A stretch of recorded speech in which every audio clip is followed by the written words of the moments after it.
Hey everyone, it's good to see you back. Today's build, we'll be going over the use of Necrotic grip, but at the same time, I want to share with you guys something quite interesting, because when was the last time you used this weapon right here? I have seen many players make builds around Thorn and Striga, from meta to non-meta, but the Touch of Malice has always been, well, it kind of left behind. Did any of you here know that Necrotic grip even works with Touch of Malice at all?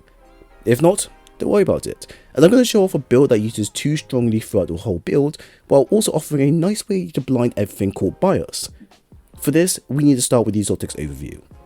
Let's start with Exotic Armor, Necrotic Grip. With its exotic effect, Grasp Devour, it states, damaging a target with melee poisons them, dealing increased damage over time. Defeating a poisoned target spreads the condition. One of the more powerful and easy exotics to use in the game. The Necrotic Grip will allow Touch of Malice and melee of choice to apply a long-lasting poison effect that will spread and inflict damage from one target to another.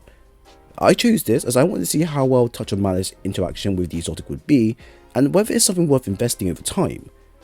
Truthfully, it does really well in all content, and combining this with prismatic is the right way to go, while at the same time having quite a bit of range to it. Now, if you want to make full use of your rifts instead of your melee, for example, then using Sanguine Alchemy would offer the best alternative to this. However, for the more chaotic side of things, Necrotic is a lot better to use when you can spam it ad infinitum. Our second exotic is the Touch of Malice, with its exotic effect, Touch of Malice, which states, the final round of the magazine deals bonus damage, drawing from the warder's life force, and then regenerates itself. Rapidly defeating 3 targets restores health. Guardians and powerful combatants count as more than 1 defeated target. So the thing about Touch of Malice is that not everyone will have it, nor would they want to use it in endgame. Luckily for us, we have multiple other weapons or sorrows to pick, so it's not like our options are limited. Now, I will say that using Necrotic Grip with the weapon is quite interesting, as the poison effect we get from Necrotic Grips applied to the Touch of Malice blind effect it does.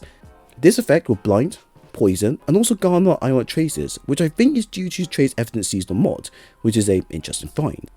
With how fast we get blind effect going, we can actually spam this willy-nilly against all targets. It may not apply high damage, but it can shut down areas very easily while also spreading our poison effect far and wide. This is definitely an interesting combo that is heavily slept on. For aspects of Fragments, we have the following: a Feed the Void, where defeat a target with an ability will grant you Devour. Bleak Watcher, where charging and casting a grenade produces a stasis turret that will actively slow and freeze targets. Facet of Grace, where using your kinetic weapon will produce light and dark transcendence energy faster. Facet of Sology, where landing multiple precision shots will weaken the enemy's damage output. A Facet of Blessing, where getting a melee final blow will grant your health back. A Facet of Balance, where rapidly defeating targets with light abilities grants melee energy. Rapidly defeating targets with dark abilities grants grenade energy. And a Facet of Awakening, where defeating targets with light or dark damage will generate elemental pickup corresponding them. With the usage of poison being a common trope of the build, using arcane needles with our exotic primary will yield vast results. I decided that our build will play a more mid to long range setup, with risk of dying very fast. So I lean more into keeping myself alive as much as possible, but also using Touch of Malice to its fullest. I've added the Feed the Void and Facet of Blessing with the build, as these will provide a consistent source of health regen when I need it most. A Feed the Void will actually play 2 parts in the build, as it will also be used quickly to garner grenade energy for Bleak Watcher usage. It will also allow us to make full use of our healing grenades more often if things do get dire on the end, so the build in terms of survival will allow us to maximize our main primary weapon as often as possible. I then concluded that adding the Facet of Grace is a must for us to get a full transcendent state very easily, which will then allow us to spam our arcane needles poisoned as much as we like.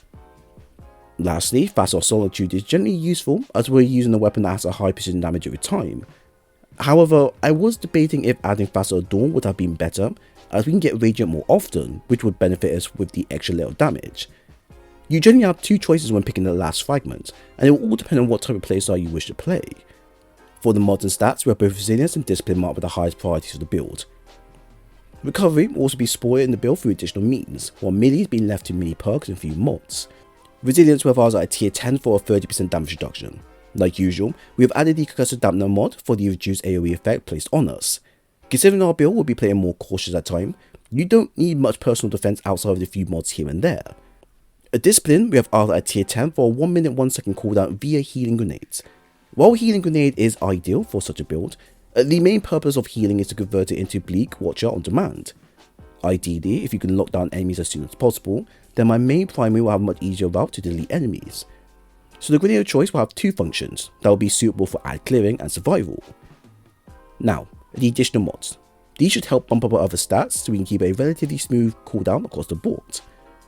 Impact Induction ×1 for a 12% grenade buff, Momentum Transfer ×1 for a 12% melee buff, Bolster and Detonation for a 12% class ability buff, and Outreach for an additional 12% melee buff. Additional mods we have the following: Heavy Ammo Finder, Reserves and Scavenger mods for a heavy weapon, Kinetic Siphon for creating auto power via kinetic weapon types, Charged Up ×1 for increasing the maximum stack of armor charges by +1, Kinetic Surge ×1 for a 10% kinetic weapon buff, a Powerful Attraction where using a class ability will collect nearby orbs of power, and then Time Dilation where armor charge decay rate is then reduced. So as we have covered our exotic primary weapon, I would then advise you to pick some super weapons for the build.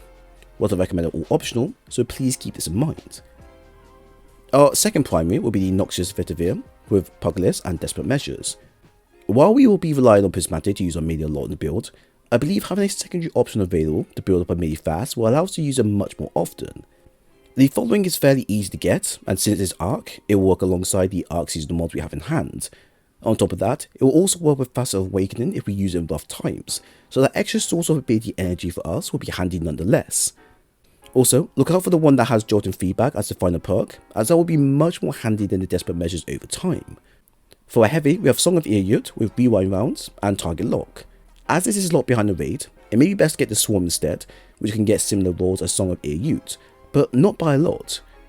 I chose this since I doubled down on the arc theme of the build as much as possible, but also because its passive effect, Curse Foul, allows us to spread our poison effect via Curse Foul Exposure's effect. This in hand with everything means we can blind, poison, and debuff all in one single weapon, if we choose to do so. While Touch of Malice is a very strong weapon of sorrow, that with the right combination of exotics can overwhelm players and enemies alike, its health weakening effect towards the player poses a high risk of use in endgame. For this, we have made ways to combat this ill intentions via mods and fragments alike. On top of that, the killing of a high level enemy will reward us a nice chunk of health back, so the risk versus play nature of the weapon does allow it to be used in much harder content fairly well. This is the only known issue the weapon has, as the rest of the build plays out exactly as you expect.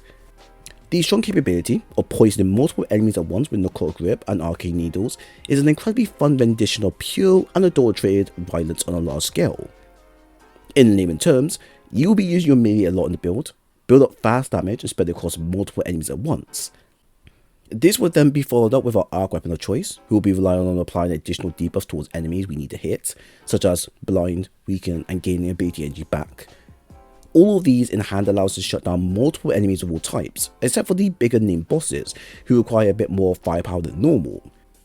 They can be dealt with by our machine gun, or even our super Song of Flame for the extra damage protection it provides. Did you also know that using your melee with the super will also inflict poison targets as well, so you can apply Scorch and Poison at once? So where does Touch come in? Ideally, you want to use your weapon once your Healing Rift is available, as we can then use the 1 round damage boost it provides, without it killing us too fast. However, we have options to stay alive, so using it is whenever is fine.